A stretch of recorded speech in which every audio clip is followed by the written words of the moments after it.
Yes, people, welcome back to Never a Foul. Sorry for being late. I decided being on time, yeah, you're right. It's not my strength. Like, it's not Ten Hag's strength to show up to a game either and make the correct decisions. Other than that, we're here with probably the three most elite content creators in the game to their respective clubs and just personalities in general. Man like Joe, got Potts, and we've got man like Sean as well. People will see his face here and there. Likes to pop up. The most positive Spurs fans out there, I would say. Doesn't blame Levy for everything. Like other, fans that I know, United fans always blaming on Glazers when we lose. But other than that, what we saying, man? We got a lot to talk. Oh well, we got a lot to talk about. What you saying, guys? Yeah, man. I'm really good. I've had a nice weekend. Battered one of the worst sides I've seen in a long time, 5-0, which some teams have struggled against this season. But I thought that was a good way to start the weekend. Yesterday was a chilled day, man. I just sat there and just laughed at all the content creators that support the Red Devils. It was brilliant. I can't lie, Kaz. It was really good. Yes, you was one of them, mate. I can't lie. It was fun. Yeah. Me and Joe dived into it last night a little bit. I don't know if he was there at the time, but I went on a little bit. I can't remember even what I said, but it was. Yeah, I watched it, bro. I watched it. I was driving home last night, and I thought, Never a Foul's on. I know someone I want to hear from, and minute 2 to minute 16. I think I went on a 14-minute rant of You were spot on, though. Everything you said was actually spot on, to be fair. I can't remember what I said, other than saying Said as well as like Said, you literally like Said was spot on, like absolutely hilarious, man. So yeah, man. Funny. Shawnee, you must be buzzing. I am, mate. Yeah, but I think you can see I've got a change of decor in the house here. I've been accused a little bit too much of a certain type of armchair supporter, so I thought I'd take the armchair to the supporters, and I'm macking the multi-color, the kind of, I don't know, Joseph and the technicolor armchair. What was wrong with the other armchair? If I'm entirely honest, the story started with me. I'm a big boy. I'm like 19 and a half stone. When I saw a great goal in the Champions League midweek, I sort of jumped back in my chair and the chair gave way. So I've had to go. There's two reasons why I'm macking this thing. One is out of necessity. The other one is a little bit out of ridicule. So yeah, I'm good though, mate. Yeah, Tottenham top of the table. Can't complain. I think there's a tougher run of fixtures coming now, so we're going to see exactly what Tottenham are about starting on Monday. But yeah, good to be back. Thanks for having me. And Sean, when's the Elton John rendition, bro? That's what it looks like to me. Do you know how many comments I've had? Sean, Elton John's living room is calling. They want their chair back. It's true. It's true. You're not the first one to say that. But yeah, listen, it is what it is. I'm gonna represent, armchair. Yeah, man. I flipping armchair gaffers, man. I big up that channel as well, man. But yeah, so we're going to be talking about Man United, obviously Man City, which is probably going to take up a bit of bulk of the show. We're going to talk about Tottenham, Liverpool, Arsenal, title race, etc., etc. And then obviously Chelsea back to square one. Just dive into a bit of the games, maybe even a Newcastle part, as well, as they deserve a little bit of a mention. And since they are facing Man United next, I mean, it's all the relevance, isn't it? But yeah, man, where to even start? Like, I feel like everyone's seen my rant. Everyone's seen what Joe had to say yesterday as well, if you did watch it yesterday. So I'm probably going to start with Sean. Yeah, I'm going to start with Sean. Man United versus Man City, not looking good whatsoever. It's the circle has happened again, you could say. The same old shit, right? Yeah. Ten Hag's come out of comments today as well, saying he looks like a man that's lost. Like, the pressure has really got to him. Like, that bald head of his is steaming. Even when he's sleeping, it's steaming. He said along the lines that, Man United will never play Ajax football. These players can't do it. Different. He changed the way on purpose because he needs to get the better out of players. In hindsight, that's pretty much what he was saying. He said about Marcus Rashford, no matter what the form is, he's going to play him. Bruno Fernandes, captain. There's loads of different points that you can point towards. And he's made another comment this morning, or was it last night, that was also just as horrific. it's just not looking good at the end of the day. If anything, probably worse than Ole Gunnar Solskjaer's probably end at Man United, I would say. Yeah, it doesn't look like it doesn't look like he's long for the hot seat at United, if I'm honest. I think you got Newcastle this week, haven't you, in the Carabao Cup? Yeah, Wednesday night. Yeah, I don't know what that's going to look like, but I'd be surprised if he can get his team rallied for that. I don't know whether he's lost the dressing room. I'm not sure what's going on. The one positive, at least in terms of about the game, not to get like dragged into the game, kind of, I'm sure you've spoken about it ad nauseum, but I did think that you guys created some opportunities and you were in the game until the penalty. I thought that I didn't think it was that one-sided until after that happened. And then once Man City got the goal, they went into cruise control. But I think that the question marks have got to be asked around his team selection before the game and during the game, his choices of substitutes. And I don't think it just doesn't seem like a guy who's got even confidence in his own decision making. And then it leads you to other questions around like whatever. I mean, I don't know the details. I'm sure I might be talking from ignorance here, but some of the situation with people like Jadon Sancho and that, like I don't know what the explanation is for why he's being treated the way he has been. But if you see the selections and the decisions that are being made by Ten Hag in real time before the game and during the game, does it lead Man United fans to question some of the other decisions that are happening a little bit more on the sort of 10,000-foot view around what to do there? I don't know whether Jadon Sancho's done something or said something. You inform me, but I just feel like there's question marks over every part of his reign. He's never come across to me like a guy who's like a winning personality. I remember day one, he rocked up to Manchester United and Sky Sports went up and tried to have an interview with him in a car park, I think. And his bouncer shooed the guy away. And I remember saying, I was like, that's not the way that you ingratiate yourself. You're part of one of the biggest clubs in the world. Now you got to embrace that media thing. To me, it all seems a little bit too much for him. And like I say, I think another bad result against Newcastle. And Newcastle, they're playing for their manager, and they're going to want, some sort of retribution for the Carabao Cup. They're desperate for a cup. I don't know, man. I just don't think Ten Hag's long for the job.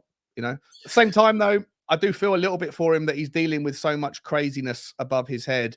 What else is happening with the club? It's not easy. There's a hell of a lot of, outside of the football pitch issues that are going on. So it's a very complex situation, but ultimately he doesn't strike me as a guy who feels even confident within his own decisions. And that to me is a pretty important sign that he's not right for the gig. Yeah, I agree. Like this morning, there was other things saying that when it starts to be the rounds about the manager's training sessions and stuff like that, Potts, it pretty much to me means they're gearing up towards the end. It won't be long before they say something about Ten Hag's personal life or the way he's done things at another club or he's fallen out with another player. We'll dive into the game itself a little bit more, but it's just his decisions are very questionable. Like I saw a quote today saying about why he didn't select Varane, and the guy he wanted out not only 12 months ago, in the summer, 3 months ago, and all that kind of stuff in. You're shoehorning him in saying he's more suited to a game because I think he said because he's more press resistant or something along those lines. We're talking about World Cup winning Varane here. We're talking about, I know he's injury prone, don't get me wrong, but we're talking Harry Maguire. Really? If that must be a sign of desperation. If anything, I just don't see how I back this guy. I don't see how any Man United fan does this, because it's the same cycle, but maybe chop and change doesn't solve anything. But right now, he's not saying the correct things at all. No, he's not, man. So I went into this situation a little different to start with Ten Hag. I thought perhaps it was an Unai Emery situation where you had to clear the above before you see a good manager. And Unai Emery is clearly a good manager. I mean, you look at what he's doing at Aston Villa right now, It was bad timing at Arsenal. There was everybody arguing with each other at the top. The Cronkies they were majority shareholders. They didn't have total ownership. We had Raul Sanlehi, we had Ivan Gazidis, we had Hus Fahmy, we had Sven Mislintat, all arguing with each other. He wasn't really given any say on transfers. He wanted Zaha, he was given Pepe. He wanted Upamecano, he was given David Luiz. He wanted Thomas Partey, he was given Danny Ceballos. And I thought, actually, this is quite similar to what Ten Hag's been given. He's been given no direction. Ten Hag's just been gone and bought the players that he knows from Ajax because there's no direction at the club. But this season, you've got to look at nobody else but the manager, because he has got the team that he wanted. He's been given 8 signings that he spent a hell of a lot of money on. And I don't see a style of play in 18 months. It took him a year to work out that perhaps he needs a goalkeeper that can play out from the back, whereas it took Pep Guardiola 2 weeks. Joe Hart, goodbye. In you come Bravo. Bravo, goodbye. In you come Edison. We've not seen that from Ten Hag. It's taken him a long time. And some people would say, although he played yesterday, that that's not a good signing either. It's probably the worst signing of the season, to be fair. £50 million for a goalkeeper who looks clueless. You're playing Maguire and Evans at the back. I don't quite know what you expect when you do that. I think Joe said it last night that was the Leicester pairing under Claude Puel in 2018. And now we're seeing them in 2023 lining up for Manchester United. Not Wigan, Manchester United. It's crazy. And in midfield, the guys made no sense. I thought McTominay, he wanted out of here. Well, he's been playing. I thought Mason Mount was bought for 65 million. He's on the bench. Amrabat, he was the only 6. Takes him off. Lindelof, a right centre-back that most people called Lindersoft. Left back. What the hell is he doing? I don't understand any of this guy, man. And I must say this, Kaz. I honestly believe. Is he playing for the sack? Is he trying to get that payout? Well, early? maybe. I won't go that far, Sean, but I don't know what the answer is to any of those questions that I've put towards him. I feel sorry for players like Højlund, who's come into this club with a lot of pressure on him when all of this crap's going around him. And I have to say it, the 2 players that I've always said were the most overrated players in football are Bruno Fernandes and Marcus Rashford, and I'm told I'm talking crap. These 2, how many times has Rashford actually got double figures in a season? Twice? Last season, this guy was 15 goals and everyone told me he was brilliant, better than Martinelli, best left winger I've seen. This guy is Danny Welbeck who feeds kids, and I told everybody this. And they reckon this guy is absolute world class. This guy is not world class. He's overrated. He disappears in games. He is not good enough for Danny well-fed. He's on 375k a week. The guy is so bad. And that absolute whinging disgrace of a captain, Bruno Fernandes, waving his hands up in the air, telling everyone who's moaning, it's everybody else's fault but mine. I'm the captain of Man United. Get that guy gone. Not just sip the capsy off him, drop that guy and throw him away. He is a disgrace. I can't stand the guy. He can't now. Like, you can't do anything now, Kaz. Your club's finished, bro. Just to let you know, your club is done. I've known this for about 10 years now. Ginger Bish says, Ten Hag low-key exposing the board and owners. I back it, and he says, personally, I would sack Ten Hag and bring in Sam Allardyce. We need a manager who sees average players and clubs' ambition. We need to hold our mid-table status with pride. Save yourself, Ten Hag. You know what, though, man? As much as, look, he's brought this on himself. Bish, he made Bruno Fernandes captain when most fans said we wouldn't, right? We all said don't do it. I remember saying this. Worst decision, Cass. Worst decision, right? Before he walked in the door and before the whole Maguire and who's going to be the new captain, I said, if you make this guy the main man, you're setting yourself back a couple years, right? Yeah. I remember saying that on a space. Me, Danny, all of it. We all said it, right? And we said, let's see how he gets the best out of Bruno. And at one point, he actually did. And now he's going back to his normal self-destructive grenade launcher type shit, right? And then, he decides, I don't want to actually play football. I need to play towards players' strengths. And he abandons philosophy. We said this yesterday, so I'm not going to repeat myself over and over. He abandons his philosophies and his principles. Back in 2020 when they faced Liverpool, he says, no, we're going to play to our strengths. I believe in our strengths, type and not change the way that he is playing. Same way that Ange is doing right now when he was asked, are you going to change the way you play against Arsenal and so forth and so forth? No, it didn't happen, did it? So that's one thing. No style of play. You brought in Anthony and Mason Mount just for them to be on the bench. That's 150 million on the bench overall. 150 million on the bench, right? You brought in Reguilon, a loanee. What's the point of loaning a player just to play centre back at left back, right? What's the point of hounding a guy out the door just to make sure that he plays? Again, more questions, Joe. Again, We can't actually answer them because we're not the man. But Yeah. he's said, like, really and truly, would you not? The Glazers are not on the pitch. He's had 400 million. You could have sorted out a midfield issue with 80 million in Anthony. You could have got a winger and a midfielder last season, you know, and maybe that Casemiro money could have been used a little bit differently. I think Casemiro is that we got told that it's Casemiro's fault why we can't play football. Now I'm led to believe it's not his fault. We're just leaving him stranded because he's doing a job that he's been told to do that he can't do. So tactics look wrong. He's not actually playing to play his strengths. We haven't, as a coach, he hasn't actually. In the front line, there's only 2 GA out of like 6 forwards this season, right? The midfield looks unbalanced yet again. He's benching players that he's bought. He's falling out with players left, right, and center.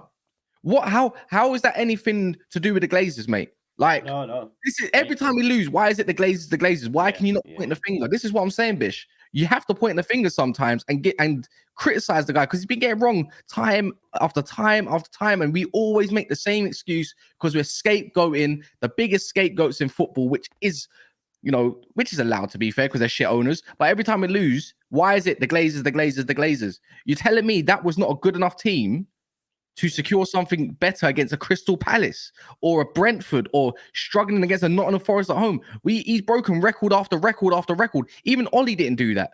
I'm not an Ollie fan personally, Joe, right? Or anyone on the stream. I'm not. But right now, the manager, right, is throwing players under the bus and now the players are throwing him under the bus. And it's clear as day to see that the pressure's got it's too much for him because he fucked up. Last season, the trophy and the style of football was a blip because he didn't show no one nothing.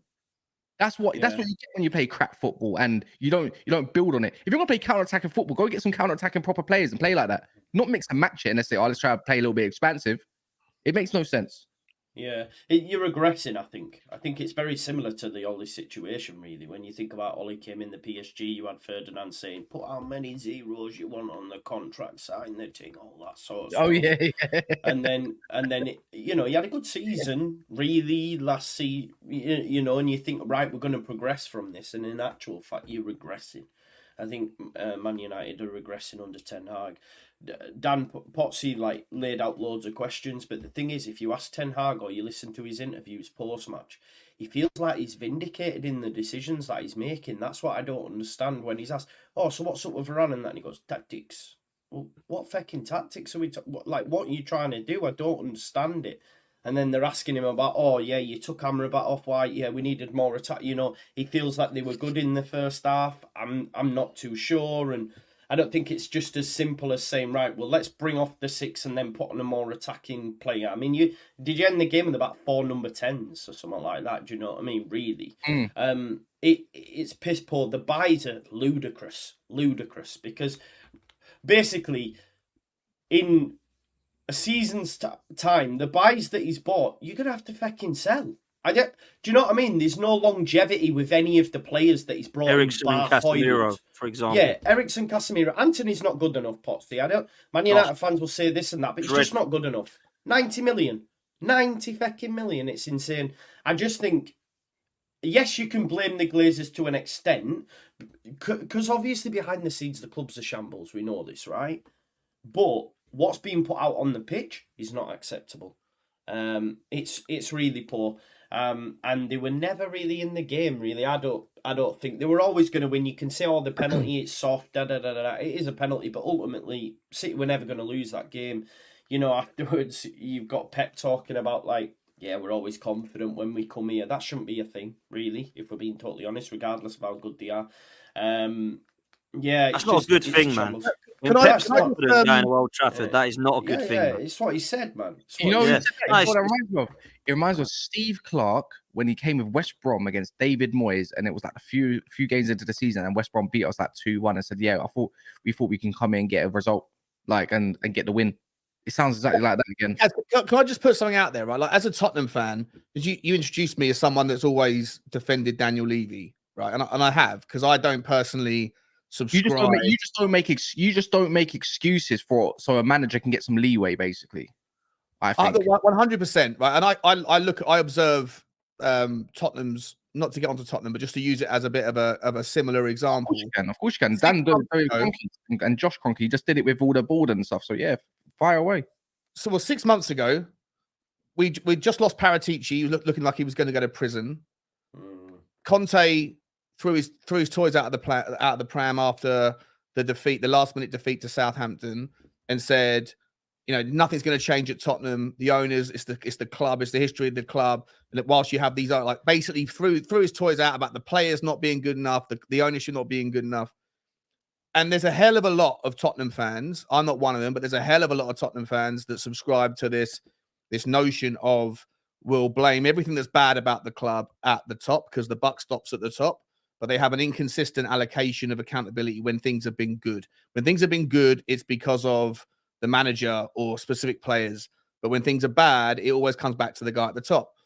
And I feel like, I don't know your club anyway, so correct me if I'm wrong. I could be speaking completely out of turn here, but I would just say, when I see a lot of people saying nothing's going to change, you could sack Ten Hag tomorrow, bring in the next manager, nothing's going to change whilst you have these owners.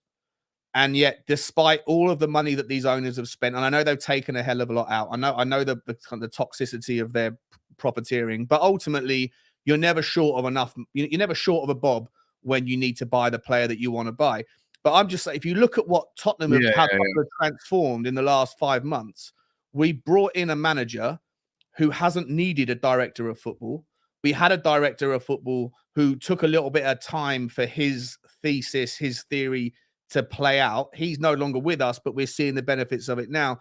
And nothing ultimately has changed at the top. Yet in the space of 6 months, the attitude and the energy around Tottenham Hotspur. I think you got a new technical director, and I believe I remember reading that you fired a lot of scouts and you hired a lot of new scouts and stuff like that. And none of that stuff has played out yet. My point is that these people that say, just quickly, summary, these people that say nothing's going to change at the club whilst the Glazers are in charge, I would just say, if you hire the right manager who has a different outlook, a different philosophy, and does what Ralph Rangnick suggested should have been done however many years ago it was, where you buy you employ the manager, you let him decide what style of football you want to play, and then everything falls into place once that's decided. I think Tottenham are starting to see the benefits of that now. And I'm just saying, I don't necessarily Sean, this idea that you're never going to be good enough with that. I know you're trying to compare. I know you are, Sean, but this is not Tottenham, bruv. This is the biggest club in England. Like, this is different. And the Glazers, in my opinion, are not going to take Manchester United back to and this is where I do agree with Gary Neville. Right, I'm not going to sit there and say that Gary Neville was right yesterday by blaming the Glazers whenever time it goes wrong. But essentially, the fan base at Manchester United, I've been calling deluded for a while, because for the last decade, and this ain't thrown at you, by the way, Kaz, this is just in general, the amount of people I said, Manchester United, they're going to come third this year, second this year. Look at our squad. And now they're like, oh, yeah, maybe we were wrong. Come on, man. Manchester United were never coming second this year. Look at that team. Look at it. It's a shambles. There is nothing in that team that I look at. I wouldn't take one of your players. Honestly. I do. Casemiro, potentially. Finding the money from the owners to reshape the team has never been a problem, though, has it? Yeah. No. Say that again, Sean. Finding the money from the owners to identify the right players to sculpt. Totally agree with that. But look at what they're, but Sean, I get that. And this is what it is like with the Cronkies. They've spent money. Look at what money they've spent. Look at what it's been allowed to be spent on. That's their control as well. They've got to get the right people in to go, right, I'm happy to give you $1 billion. Oh, that's what I'm saying. But Daniel Levy at Tottenham has picked terrible managers. He's now got the right manager who's turned it around 180. So for me, I know it's early days at Tottenham, but surely Manchester United can be a lot higher than where they are. Man United could be a lot higher than where they are. But all I'm saying is, let me just land this, because for me, you can throw money 100% at a football club, but you need to hire people around you that know what the fucking hell they're doing. Because at the moment, they're throwing money at Ten Hag going, you were quite good at Ajax, weren't you? Why don't you go and buy the players over there? Oh, okay, cool. I'll bring it in Man United and wonder why it's not working. All of his signings, I would be saying now, Eric Ten Hag, do not give that man another fucking penny. Because he clearly don't got a clue what he's spending it on. Every single one has been shocking. So that ownership should be, if they're the right people for Man United, they should look at that now and go, this guy's struggling. We need to either sack him or we need to back him and put people around him and know what they're doing. Because at the moment it's a shit show. And I don't have the confidence that the Glazers can take Manchester United back to what they were more than a decade ago. It's just me. No, it's not. It's not. Can I just Can I just jump in though? And I want to agree with Shane, because Gary Neville was wrong though yesterday when he was talking about, oh yeah, but because like Shane said, Spurs were an absolute shambles at the end of the season. They just lost Harry Kane. Yeah, like you've said, Paratici was going to prison. You had Conte saying this club is, this is the DNA. No one can come in here and make this a success. So when Gary Neville made that claim on Sky Sports saying, no, but it's not the same. Yeah, Ange came into a settled Tottenham. Nonsense. Yeah, that was bollocks. That was bollocks. Yeah, that's the one about it. Basically was burning down. Do you know what I mean? It weren't settled at all. And look, and I know the right idea of a manager. Yeah, it's not necessarily all it takes, but it's certainly the catalyst to get everything going in the right direction. And Eric Ten Hag clearly is another one in the long list of bad appointments. Yeah, you're only one appointment away from getting it right. Who that guy is, I don't know, but you could be. It's not that beyond the realms of possibility to identify, find the right. Maybe the Glazers can't find him, but whoever that person is, that person could take Man United from where you are to a lot better position. I obviously you won't like the comparison, but it's facts. Leeds United were languishing 13th. Marcelo Bielsa came in, right? We won the league, we finished 9th. He put Patrick Bamford, for example, in the England fecking setup. There are coaches and managers out there that can improve what they've got at the football club. Sometimes you don't even need to spend money. It went tits up because they didn't spend money and you've got to win the Premier League. But initially, he came in with a certain style of play. I mean, I know it's not all his fault, but look at Darwin Núñez, what he's doing now for Liverpool since he's spent just a little bit of time with Bielsa. My point is there are coaches out there that can improve you the football inside. 100%. Football inside. And Man United aren't. They're going backwards. Shane says Spurs talking like they won something already. Well, if you want to look at it long term, you never know, man. Shane also says, just imagine getting a pep talk from Spurs. I know what I'm saying. You know what? I'm just trying to use my example. Fish says, surely the poor showing on the pitch is a direct reflection of the poorly ran club behind the scenes. No ambition, filters down, and that's facts. And then also says, I'd argue a better recruitment team spends less money on average players, thus allowing ability to buy more players and gets rid of unwanted players. But the thing is, Man United got new data analysts. Man United got new scouts. It's all been at the point of Ten Hag. Don't you remember all of these? It's been circulated in the media. The person that sanctions the final, transfer is Ten Hag. It goes through him.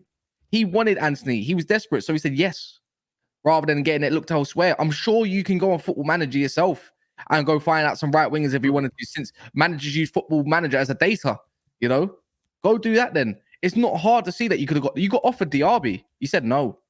Elise was there with that was there pretty much the same age as Anthony, pretty much more prem proven, yet a lot to give into.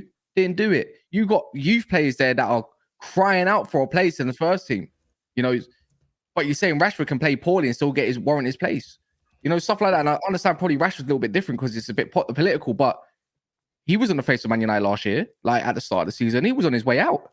So it's little bits like that. You wanted Mason Mount. That was your man. You even went to his house. This is what people don't know. He went to his house to convince him to go to Man United. Didn't play him. Hasn't been around there. Whatever it is. Recommendations come from John Murtough. Don't get me wrong. But we don't know what other names have been in there. But Man United get thrown so many names. You just don't know what it is. He's sanctioned this. This is half of them are his team right now. And they're shit. So why do we keep making excuses? Whether it's a direct reflection, of course it is. Of course it is a direct reflection. But guess what? He sets the people up. He manages them as a manager does, whether you're in a store in Iceland or in a fucking football pitch, and you set them up, right? You got to make sure they're all in good shape and good form. You run the training sessions. Tactics are not pointed out by Glazers. And then he comes out and says, we're never going to play the Ajax way anyways. Not good, bro. I thought Ten Hag was all about the youth. Clearly not, Don't tell me it's the lack of style of play, though, as for me. Like, he's had 18 months. I don't know how Man United play. And, I was listening earlier on Say's channel where they were talking, I can't remember who was saying it now, but they were saying that at Utrecht and Ajax, when he was managing them, he was holding 7s against PSVs, 5s against the Dutch teams. He's come over here and he's done exactly the same in the bloody 6 games that he's played Man City. He's conceded 20 goals against them. Yeah, I know. I see it. I remember even in the final, I think he lost 4-1 or some shit.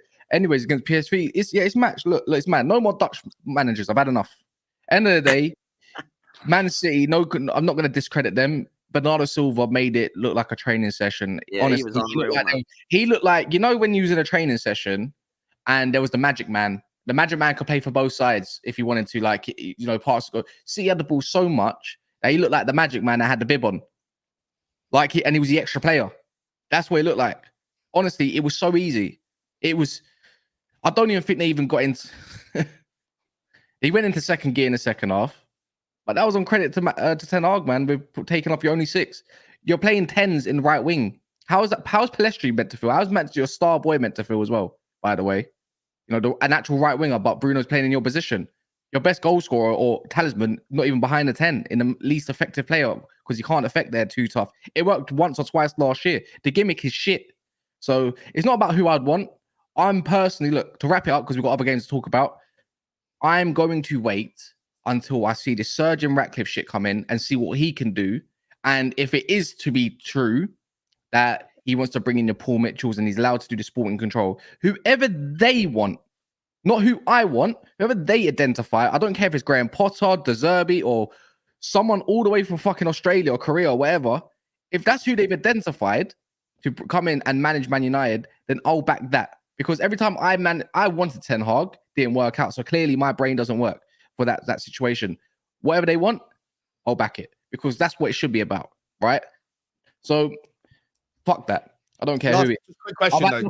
Hippie managers, man. On that, just really quickly, do you think that, you know, I take the point that Dan's saying when he's like, Sean, all due respect, this is not Tottenham, it's Manchester United, different level. Do you think that with the size of the club, there comes such a level of pressure for any manager coming in that at this stage you can't go to someone who has only done it in a smaller league or for a smaller club? You need to get a name in.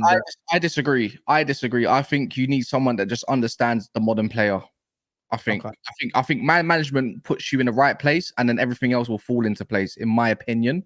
I think the old approach, the stern approach, can work in some instances, but if you're always like that, I don't think it's going to work in today's game. That's why you look at managers that are in and around, that are looking decent. Xabi Alonso's, Ruben Amorim, Ange Postecoglou, Arteta to a degree. Pep Guardiola is just a master in everything anyways. We can talk about a lot of up-and-coming De Zerbi. All of these understand the modern player a little bit more and know how to handle it a little bit more. The old approach is not the good approach, and that's simple as that. You have a move at a time, so you get sucked into it and you're done. Okay. You know, he's going to end up back in. That's just my opinion. I could be very, very wrong. No, I don't disagree. Just wanted to hear your take. I think clubs, obviously, like Man United, Chelsea, and stuff, will always have pressure towards it, but it's what you got surrounding it. One, yes, that's a factor, 100%, 100%. But at the same time, you need to do yourself some favors. There was no pressure on Ten Hag last year. He could have implemented something. You know, it might have worked after Brentford, that game, and tried to get something out. You got Casemiro, but you got your confidence. You could have built off of that. In my opinion, you could definitely have built off of that with a selection of right players, but you decided to keep with Fred. You decided to keep replaying so forth and whatnot. I think he had all the tools to go and play a certain type of football from there when you built confidence into players. But we'll see anyways. And then you can identify what doesn't work, and then maybe and go implement a youth player, and then go into January potentially get your loan, even though there's no one there. It's all if buts and maybes at the end of the day, and what could have happened. I know you want to round up, Cass, but I think November's the month, right? You've got Newcastle in the EFL, in the Carabao, yeah. You've got the 2 Champions League games away at Copenhagen, away at that team that I won't name, and then you've got Fulham, Luton, and Everton. If you come through this month having been knocked out of the cup, you'll be knocked out of the Champions League, and maybe don't get maximum points in them Premier League games, Fulham, Everton, and Luton. Then it is game over, and he won't see Christmas. I think if he doesn't beat Newcastle, it's game over anyways. In my opinion, I think it's done. It'll be the perfect. Who's on the weekend? Man United's got Fulham away. Fulham might be his last game, but even if he doesn't win that, then it's like probably the perfect time to come up and get someone an interim that's going to bounce back against a Luton Town or something. And then if you're going to get anyone, sorry, I know you want to move on, Cass, but if you are going to get anyone. Like, for me, I think you might need to look back and go, who's been the best manager in this decade since Fergie's gone? And you might have to go back and say, fair play, mistakes were made. Let's go and get a proven CV winner like a Simeone or He ain't going. He ain't Don Carlo Ancelotti, something like that. You're going to need to have an impressive CV. The problem you're going to have is are they going to come? Are they actually going to want the job? I don't think so. They I want think the money. They want the money, but where they want the job, like I don't know, man. I don't think they will. I don't know from here. Honestly, I don't. That's why I just wait. But yeah, man.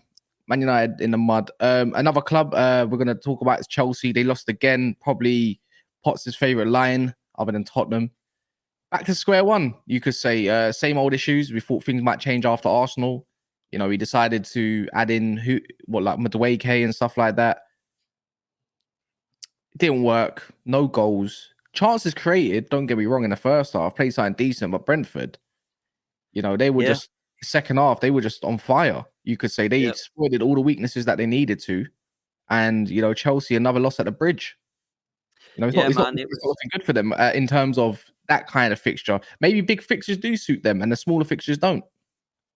Yeah, it was beautiful to see. To be fair, I was in the Emirates watching it, and the amount of Chelsea fans that are just giving it.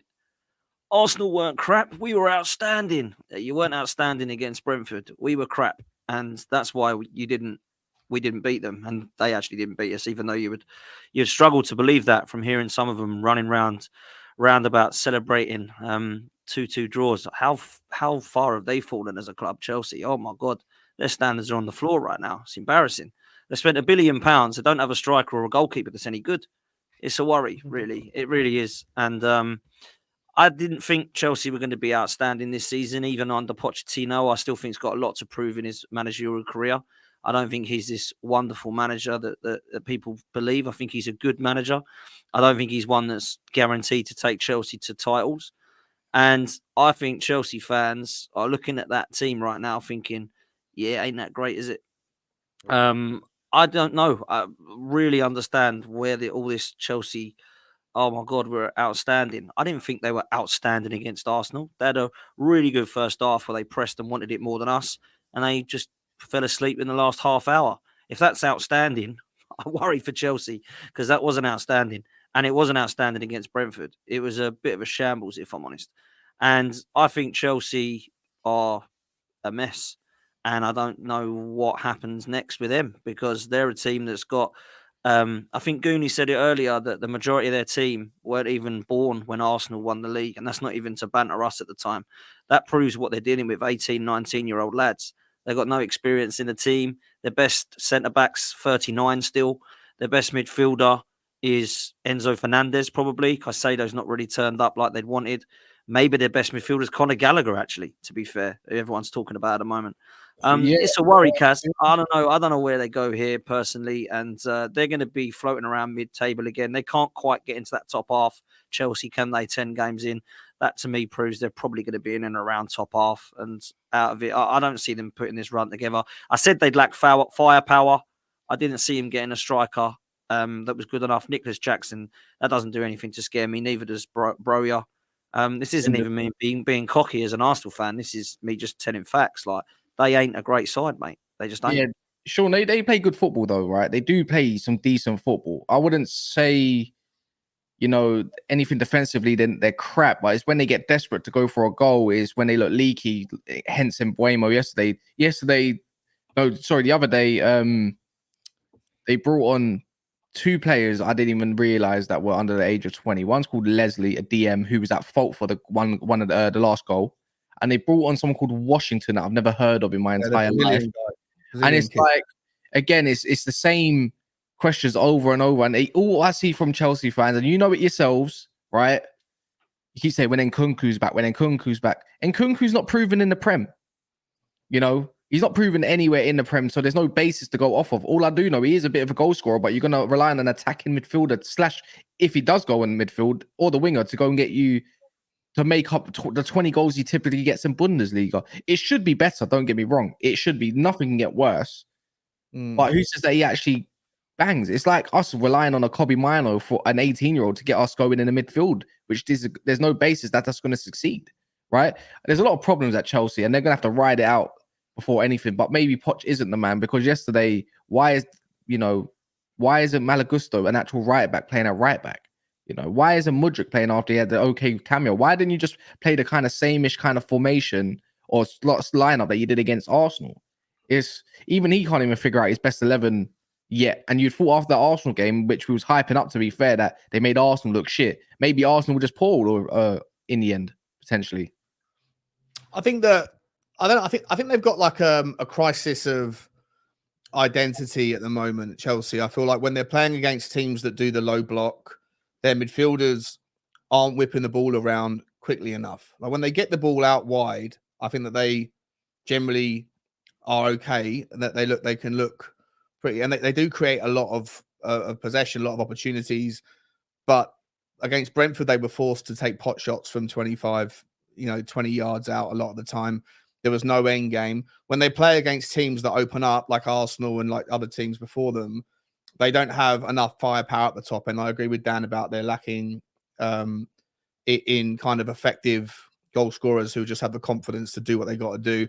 And I don't think they've got any experience or leadership apart from Thiago. I think they haven't really got anyone that's going to kind of grab the game by the scruff of the neck and take control when Chelsea go through these inevitable lulls. They seem to like switch off for periods during the game.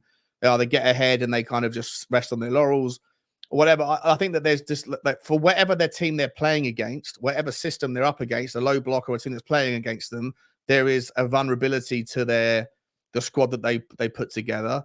And you don't really see Pochettino or any of the guys like, hey, I think his name Jesus Perez or whatever his name is. You don't see anybody barking instructions from the sideline. So there's no voices that are trying to take control of situations when the energy amongst the team drop off. But at the same time, they are dangerous. Like they do have an abundance of talent, and they're one or two, like especially at the top end. If they could go and get someone in January, then who could actually finish the chances that they create, and they do create a lot of chances, then Chelsea could have a much stronger second half of the season. But by the time they get to January, the season, for all intents and purposes, is entirely over for them. They're already, I think, 14 points off the top, and they've got a tough run of fixtures coming up. So I'd imagine that the gap is grow bigger. Like I say, I think they need someone in that team to sort of take charge of the conversation, because I don't really feel like there's anyone who's screaming as a captain. I think Gallagher is, I think to your point, Kaz, the best midfielder at the moment. He is trying his best, but there's just not enough continuity or consistency amongst the rest of them. And ultimately they huff and they puff, but they can't really find a way to blow down the brick wall or blow down whatever it is they're up against. And it must be super frustrating for the fan base who have grown to expect things to happen immediately. And I think this Chelsea rebuild is going to take a lot longer than people maybe. I think as well, though, Joe. Like, I think there's something again, like we all say about Man United recruitment. There's something wrong within their recruitment itself. Whatever policy, whoever made that supposed policy that they did in the summer needs to get sacked. In my opinion, like they haven't done themselves any favors. Why did they go down the route of trying to get a lot of youngsters? Brazilian ones as well, Cass. the contracts, the long-term deals, man. The long-term deals, you might not even be able to get rid of them. You might not make a profit on them when you need something now within the club to build off of. In my opinion, I feel like I look at Nico Jackson. I looked at his Villarreal stuff and whatnot. He played more as a winger than he has as a striker. He's not prolific there either. He just looks like a dud, in my opinion. Like I don't see much about him. He's lost his confidence. Broja's injured. Like again, it always points back down to the striking options that they should have maybe secured, back in the summer. And I just don't see how they work their goals a little bit better. And that's going to be the overall conversation. I don't think anyone's talking about Caicedo. He actually played well, in my opinion. Like I think he was all right. Cucurella looks like he's built some confidence. There are some positives in there, for Chelsea. It's not the end of the world. There's something sustainable. And you might have to ride out till January or figure it out, but it's how to figure that part out until January, in my opinion. How do you think? I don't know, man. I don't know. Can you see a way potentially? Maybe because they got a lot of big fixtures coming up. Newcastle's going to press. Man United's going to go forward against them when possible. They got Man City, I believe. I think they got Tottenham on the Monday coming up next week. Like it might be in favor of them a little bit. Maybe that's the only way they're going to grab some points on the board. Because when it comes against your Crystal Palaces defending the low block and all that, they're going to struggle. Yeah, sometimes it is better for teams to have the ball in it so that you can play the style that you want, I guess. But I think, the thing with Chelsea is, like you say, a bit like Man United, it seems although opposite ends of the scale, I don't know, there was loads of positives about Bowley really and all this sort of stuff, but ultimately it's just been like a kid in a sweet shop, do you know what I mean, and just going a bit mad. I don't think there was any due diligence with, like, Mudryk, for example. They only wanted him because fucking Arsenal wanted him. That's genuinely what it felt like at the time. Obviously he's improved of late, but it's just a bit all over the shop for me. I mean, I think Ethan Pinnock's seen more wins at Stamford Bridge than Enzo Fernandez, hasn't he? So that tells you, like, the situation that Oh, mate. That's so awful. yeah, and he scored obviously, and I think it's 3 on the spin as well for Brentford. But I think, look, for me, I'm happy about this fact because I don't want, because the way they've operated is a madness. They should have been more in the mud than they are already, but obviously Saudi bailed them out. You can't tell me there weren't some, like, skullduggery going on there. I 100%. you know, 100% exactly. So the fact that it's still not worked for them is music to my ears.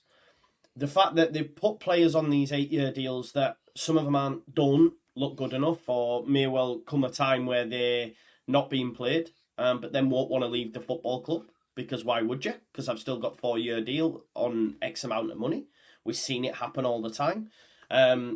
So I just think it's it's fun. To be honest, you've got Man United in 8th, Chelsea in 11th, and for me, I love it. Like, the fact that what makes it worse for yous as well. Like, seasons gone by, Cass, the teams up there, you still think over the course of the season we're going to be fine. But the facts are the Premier League now is so good that your Villas, your Brightons, your Newcastles, as well as the traditional top 6, they don't falter anymore. You know, they don't falter. Villa have not lost at home. So I just don't envisage a situation, even if they go out in buying January and get what they need, because they do need a goal scorer, and maybe Nkunku will solve all the problems. But ultimately, Chelsea have a history of buying strikers that are able to bag everywhere else, but as soon as they come to Chelsea, they're just terrible. It's like a curse that's over the football club. Outside of Drogba, they've not really had a killer, really. Costa, maybe. But yeah, so I'm not... maybe it will work. I don't know. But ultimately, even if they do well in January and they get what they need, I still think the gap's going to be too big for them to bridge for this season anyway. And I know Todd Bowley's mega rich, but at which point does it become an issue, them not getting regular European football, etc.? It's a massive issue, mate. A massive issue. I know they're very clever at pushing around numbers on a spreadsheet to steer clear of FFP. But at some point, Todd Bowley and the investors at Clear Lake Capital are going to say, we're $1 billion in the hole. We're 10 figures in the hole here. Exactly. At what point do we start to get some money out? You know, the only thing that might save them is if there's that renegotiation of the obviously, unless they find their way to the top. But is the I think that does the Premier League broadcasting rights get renegotiated in, I think, in the 25-26 season? And yeah, that's right. That's correct. Yeah, and there's going to be a lot more money to be distributed. Like sort of Premier League for Netflix type thing, where everyone's going to 4x their revenue money from media. That might be that's kind of thing. I think, you know what, with Chelsea, look, overall, I don't think there's nothing to worry about. They got the money to splash. It will click eventually, in my opinion, because I think it's the owner that wants the club to succeed and will splash whatever money and whatever means it needs to. Some of these players will get a lot better, of course, due to age. And you can see that there's a style there. Even if Pochettino's not the one to be the guy to carry them to glory, I think he is probably the right guy to keep it going and keep it ticking until then, in my opinion. There's no point in changing the manager. There's no point doing none of that. When there's something that's sustainable there, it's just you can clearly see it's just personnel, like the type of personnel. And yes, they got it wrong, and maybe he got a couple of signings wrong. Maybe it was the board. Maybe they can both share some blame. I think Chelsea fans got nothing to worry about. It's just going to require patience, something they've never had in their life. As Chelsea fans, I think they'll be all right. Even if they finish 6th or 5th, I think it's totally okay. When you say they'll be all right, what do you mean? You'll be all right this season, you mean? Yeah, like, I don't think they're going to get Champions League football. I do believe they'll go and get a striker like either Tony in January potentially, or somebody else that's remotely on paper clinical.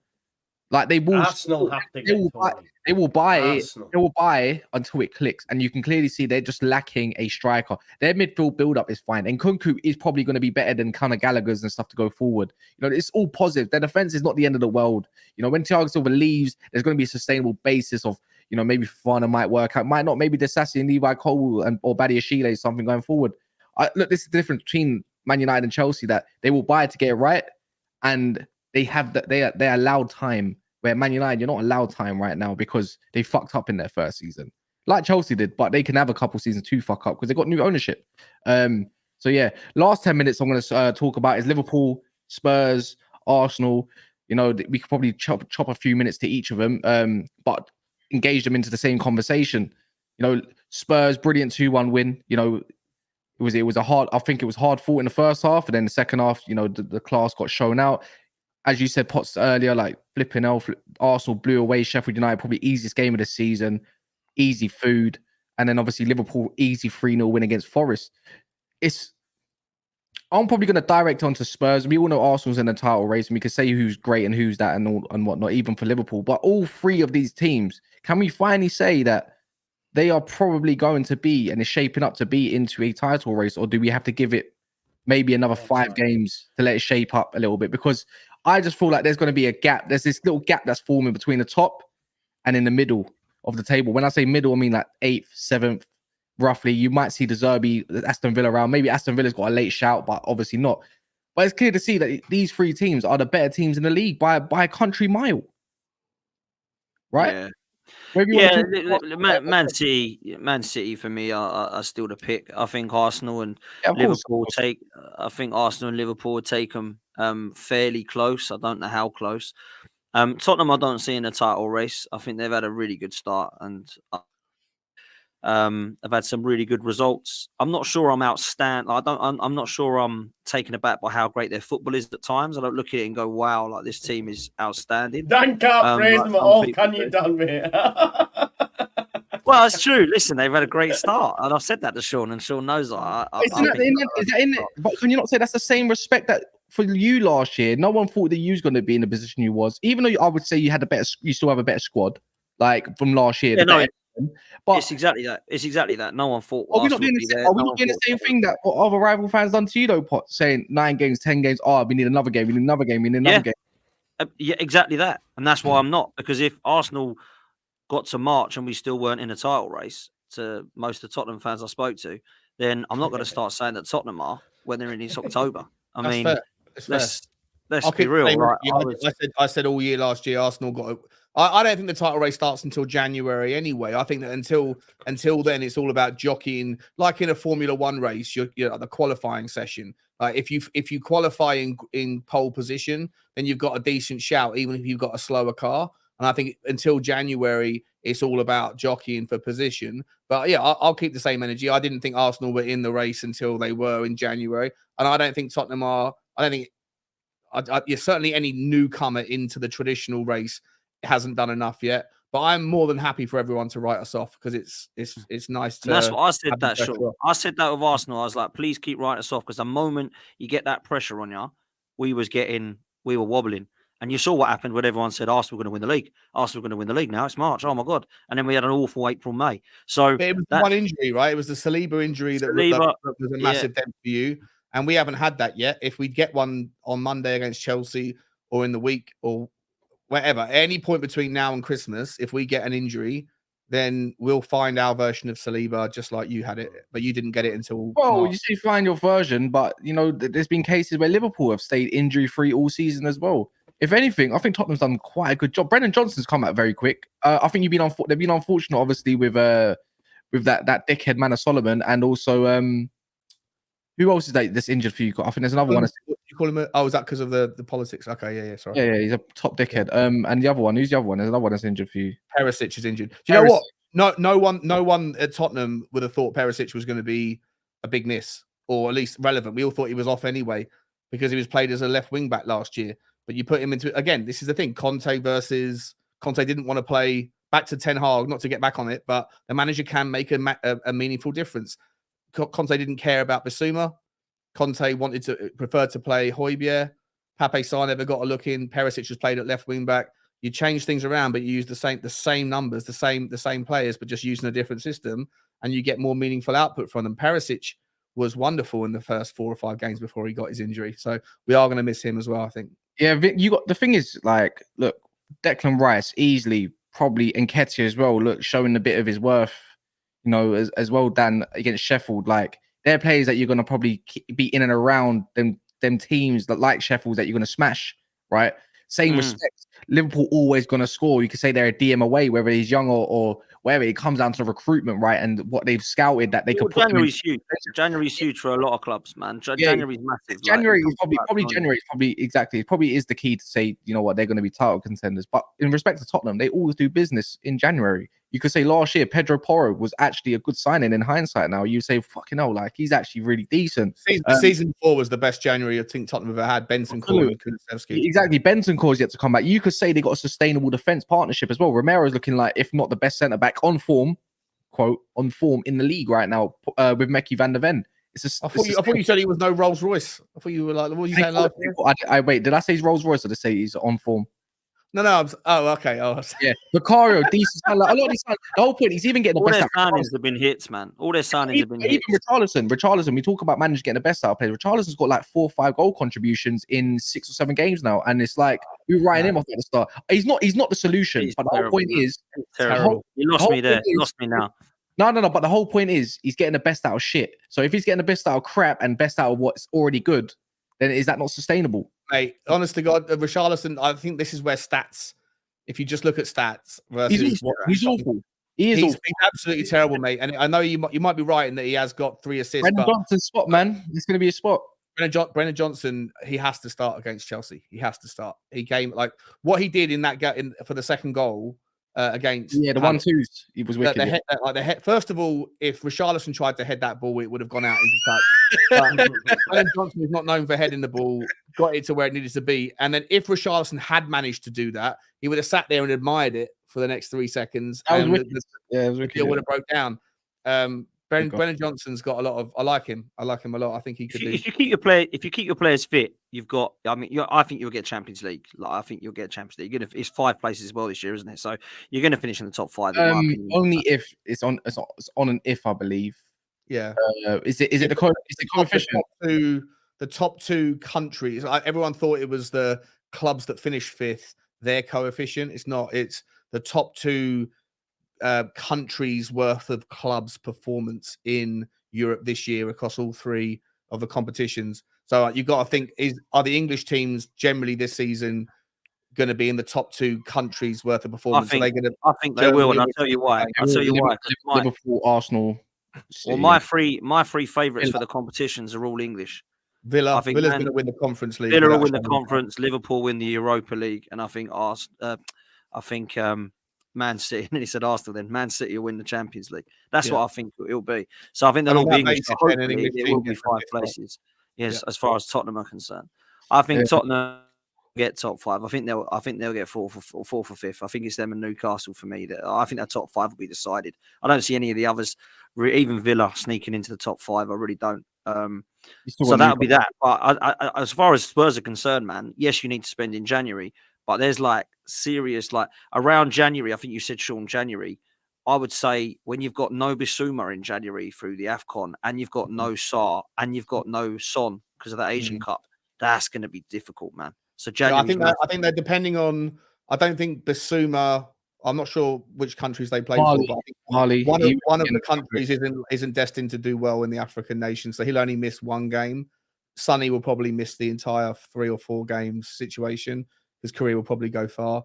And I'm not sure whichever one of the other African players. I think he plays for a team that's it'll be a couple of games, won't it? It'll be a couple of games, like 3 games tops, sort of thing. Yeah. Joe, what we saying? Arsenal, man. We'll talk about your favorite player, Declan Rice, man. Again, really showing his worth, in my opinion, man. I said it last Saturday. I think I said, mate, I think I've been proven really wrong on this one. Like that Sheffield United are not right. Wicked. Like the guy just. He's a brick.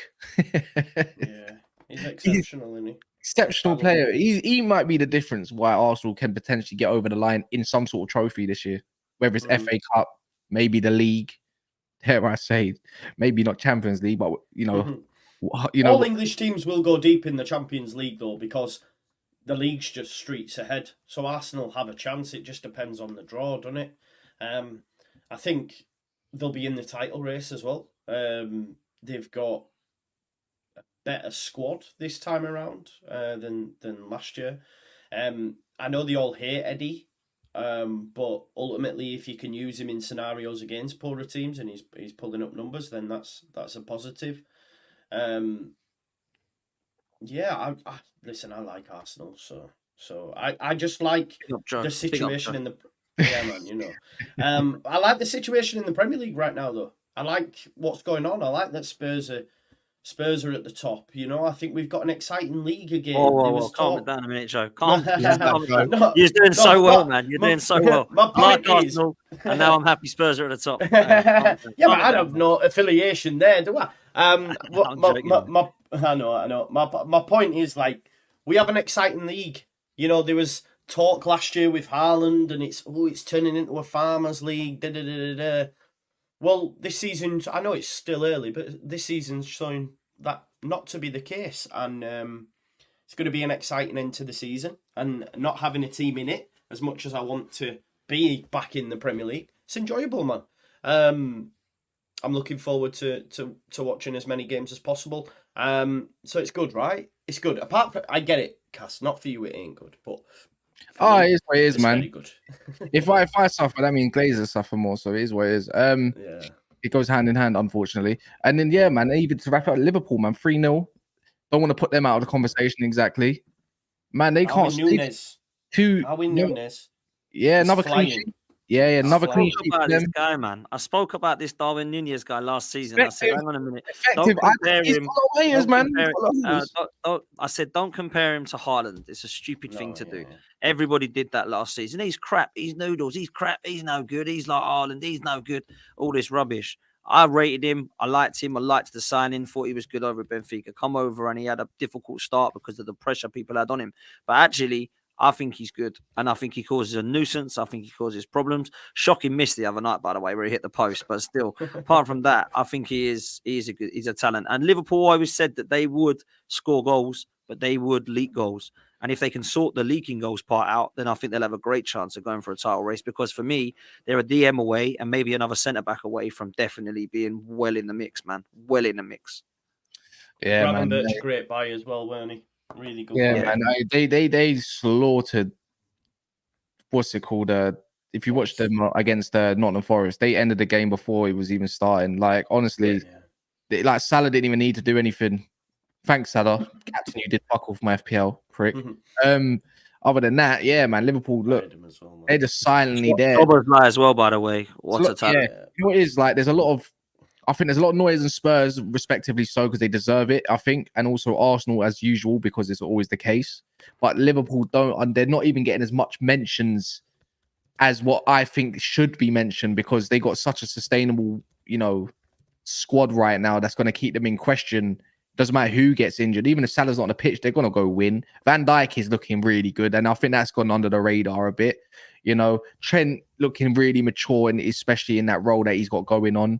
Szoboszlai, even a midfield, it's not the greatest looking in defensively, but he can manage. If they get a DM in January and a defender like a backup, could they get Calvin? Do you think, folks? Nah, they're getting that Andre guy from Fluminense from the Brazilian league. So again, youngster, not proven, but if they recruit, they'll might put in a cheeky bid for Paulinho as well from Fulham. I think.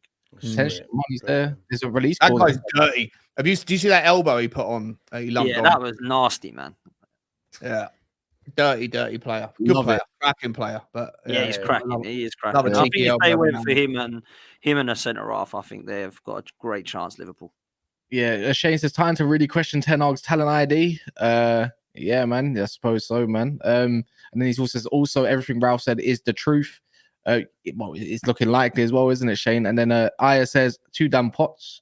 If Arteta can solidify his midfield with Rice being a DM and we get an 8, that would get the striker we need. Osman is another Lukaku. What silverware are you expecting from this team? If you do, if you do get an 8, I suppose. Yeah, well, we need one, man, because Rice is the only box-to-box midfielder that we got. Other than that, they can all go forward or all sit and anchor the midfield. We literally got Rice, and that's it, man. It's mad. But what do I expect? I expect a title race, and I expect a trophy this season. There's context to that. because if you lose a trophy by getting to all, let's just say we get to all 4 finals and we lose to Man City in every single one, then fair enough. I'm going to sit there and say fair play. We've lost to the best team. If we're going out of the Champions Leagues to Portos and we're losing to Leicester Cities in the cups and we're going out to West Ham on Wednesday and we come second or third in the league, there's question marks for me about what's going on at Arsenal. Because do we need another window and another load of more money spent and another trust? It's too harsh, Potsy, man. It's too harsh. Why? It's because look how long it took City to win the Champions League. Look at the teams. But we're not talking about winning the Champions League. I'm talking about winning a trophy, mate. Yeah. Okay. Like when I look at it, like seriously, Joe, I know what you're saying because obviously you're looking at it. If I said to you, I'm going to give the manager 5 years, £750 million. Are you going to say you don't have to win nothing in that time? Just give me an attractive style of play and put us in a title race, or are you going to say progression, right? 100%, bro? But progress is different to success, right? So progress for me is we've come from 8th and we now got 4th. That's progression. But is that enough? Waiting 20 years for a Premier League title to nearly get there a few times and not win a trophy. So like last season was different, right? Because we put all of our eggs into a Premier League that, let's be real, we bottled and should have won, right? Yeah. That's just facts for me. When you go 8 points clear, I don't care how good City are, you win the league, right? For me. So we did that. You know, I've absolutely got concerns and not being 100% convinced still that Mikel Arteta can get us across the line because he's not proven that to me yet, right? He's proven that he can throw it all away. He's through 4th away. He's through Champions Leagues away. He's through Europa Leagues away. He's through title races away. Just get us over the line at something, because the last time you did it, it was Unai Emery's side in 2020 that apparently was a toxic dressing room that he had to get completely depleted from. So since he's done that and he's depleted Arsenal and he's built it up again, he ain't won nothing with it. So we can go with another window if you want, and he can have this 9th window at the club, but he's got to actually win something soon. And this season for me is win or there'll be pressure on you, man. 100%. Yeah, man. Big up all your souls as well. I'm going to end it there. Big up Potts, big up Joe and Mr. Shawnee. Their channels are in the description. So when this ends, their names are there. It says Potts, it says Joe, it says Sean. It's there. Make sure you go check out Football 12 Man podcast, go Just Joe Football Show, and obviously Spurs Talk Show. Just show them some love, because you know what, even if you don't want to see Spurs talk, just even liking a video goes a long way. And even so forth with Joe, he's a Leeds fan. I've just done a new Premier League one though. So there you go. Look, there you go. Some Premier League content on Joe's Just Joe's Football Show. I don't know why you isolated my channel, was to say like, why, you know, even if you don't want to watch Spurs, because I was just about not want to watch Spurs. I said Joe and I was Joe and Leeds. Leeds content. And doesn't do Arsenal content. He does all sorts. It kind of, you know, goes along anyway. Goes hand in hand, isn't it? Just to cheer me up, I'm going to play this video before I end the stream. Right, the mad thing is they beat you a few years ago. Legit, the stadium, they did beat them. Their stadium is called Wankdorf. Imagine, you know, DWE. If DWE was being like, get Wankdorf. Whoa. That movement is a bit mad.